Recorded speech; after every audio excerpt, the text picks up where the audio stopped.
आपको तो पता ही है, छत्रपति शिवाजी महाराज के पिताजी यानी कि श्री शहाजी राजे भोसले ये आदिलशाही के सरदार थे। लेकिन आदिलशाही छत्रपति शिवाजी महाराज के नाम का ख्वाब खा चुकी थी।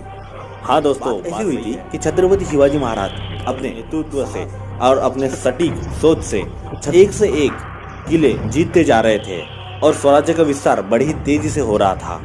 और इस वजह से आदिलशाही चिंतित थी कि एक दिन छत्रपति शिवाजी महाराज भगवा परचम वहां पर लहराने वाले हैं।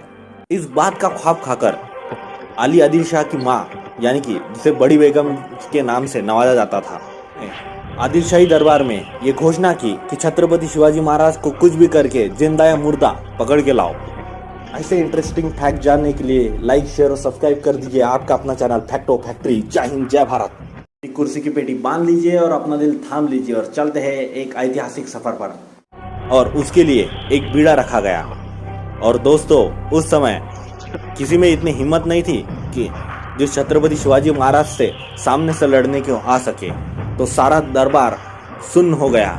लेकिन फिर एक सरदार उठा जिसका नाम था अफजल खान, और उसने छत्रपति शिवाजी महाराज को जिंदा या मुर्दा पकड़कर लाने के लिए बीड़ा उठाया। दोस्तों, ये वही अफजल खान था जिसने छत्रपति शिवाजी महाराज के भाई श्री संभाजी राजे को पीछे से धोखे से मारकर हत्या की थी और उनके पिताजी को भरे दरबार में बेइज्जत किया था। लेकिन दोस्तों, अफजल खान कोई मामूली इंसान नहीं था। वो जिस्म से लड़ाकू और बड़ा ही सख्त जान था। वो इंसान के रूप में हैवान था, हैवान। वो एक जानवर की तरह किसी भी इंसान धोखे से मार देता था। वो जिस्म से इतना मजबूत था कि वो पोलादी फड़ियों को आसानी से बेंड कर देता था। सोचो, इस तरह का 6.5 फुट का जानवर छत्रपति शिवाजी महाराज की ओर चाल कर रहा था। इधर अफजल खान अपनी 35,000 फौज और 25 सरदारों को लेकर स्वराज की ओर कूच कर रहा था। स्वराज पर सवारी करने के लिए निकलने से पहले अफजल खान ने अपनी खुद की 63 बीवियों के सिर कलम कर दिए थे, यानी कि अपनी बीवियों के गले काट दिए थे। आप सोच सकते हो कि कितना क्रूर रहा होगा।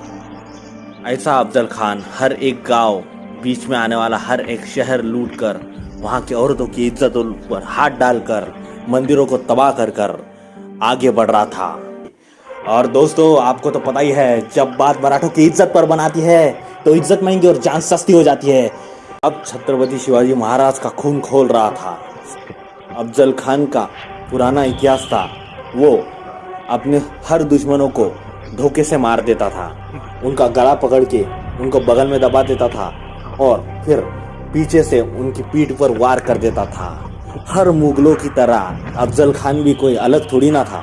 दोस्तों, इतिहास गवाह है, मुगलों ने हर बार पीठ पर ही वार किया है। मराठों की तरह सीने पर वार करने की उनकी औकात नहीं थी।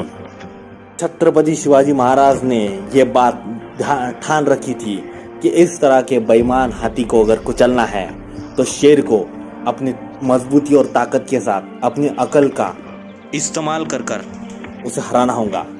इसलिए छत्रपति शिवाजी महाराज ने 3 महीने तक अफजल खान को वाई में स्वराज के बाहर ही रोक कर रखा।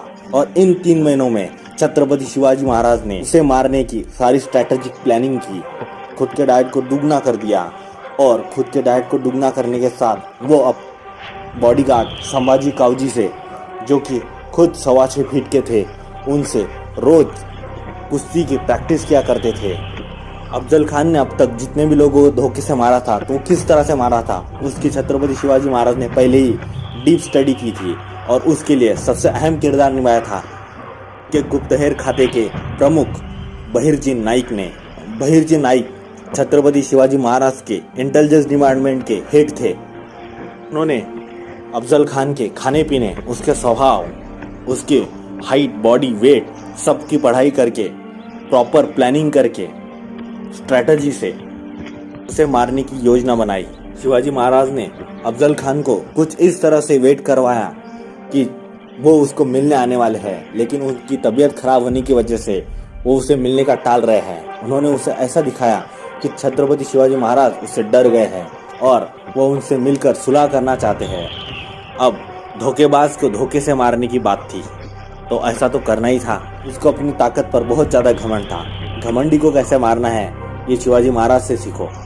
अफजल खान ने शिवाजी महाराज को मिलने का न्योता भेजा और प्रतापगढ़ के नीचे मिलने की जगह तय हुई।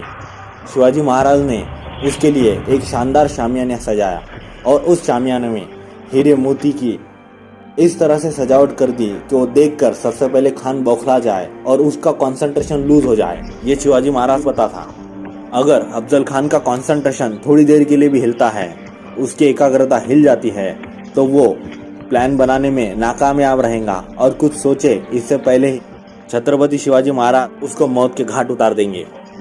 दूसरी बात, स्ट्रैटेजी। छत्रपति शिवाजी महाराज की स्ट्रैटेजिक प्लानिंग को देखकर आप दंग रह जाओगे। जब दोनों में आपस में मिलने की बात हुई थी तो एक एक बॉडीगार्ड लेकर वो मिलने वाले थे।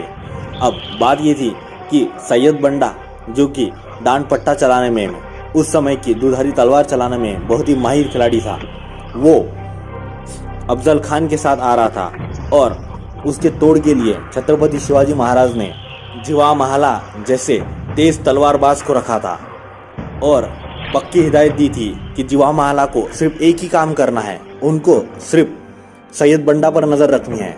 शामियाने में क्या हो रहा है, शिवाजी महाराज और अफजल खान के बीच क्या हो रहा है, इसके ऊपर बिल्कुल भी ध्यान नहीं देना।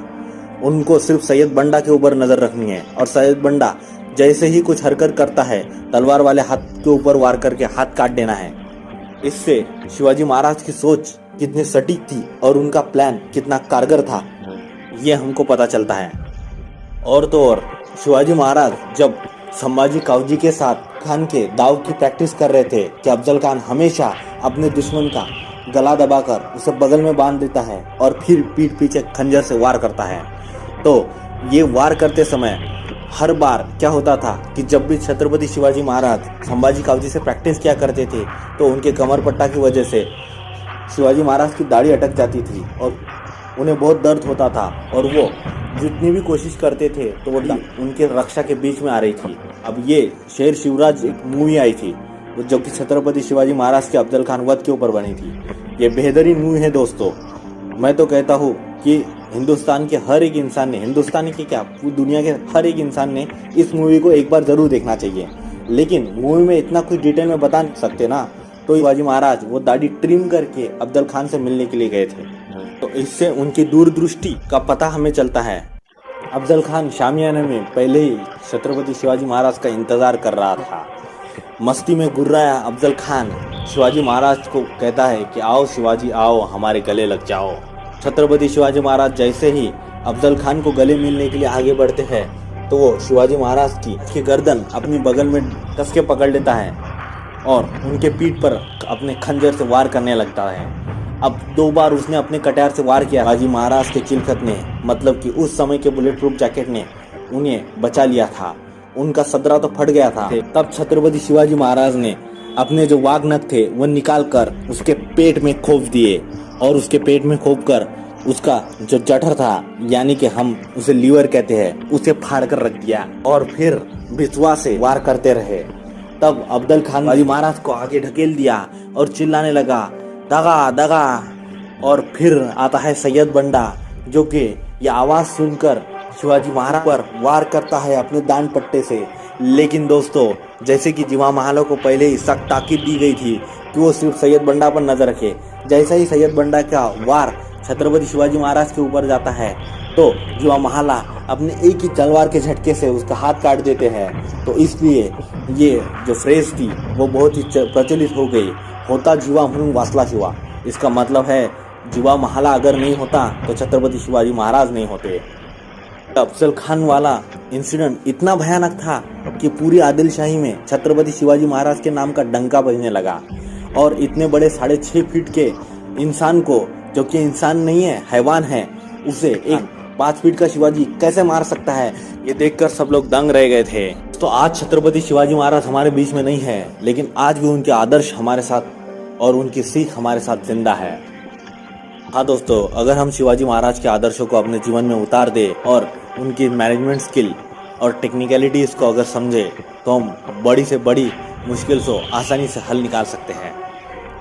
जय हिंद, जय भारत। दोस्तों, आप छत्रपति शिवाजी महाराज के बारे में क्या सोचते हैं? महाराष्ट्र की इस गौरव, भारत की इस शान के बारे में क्या सोचते हैं? ये जरा कमेंट बॉक्स में कमेंट करके बताइए और लिखिए जय शिवराय।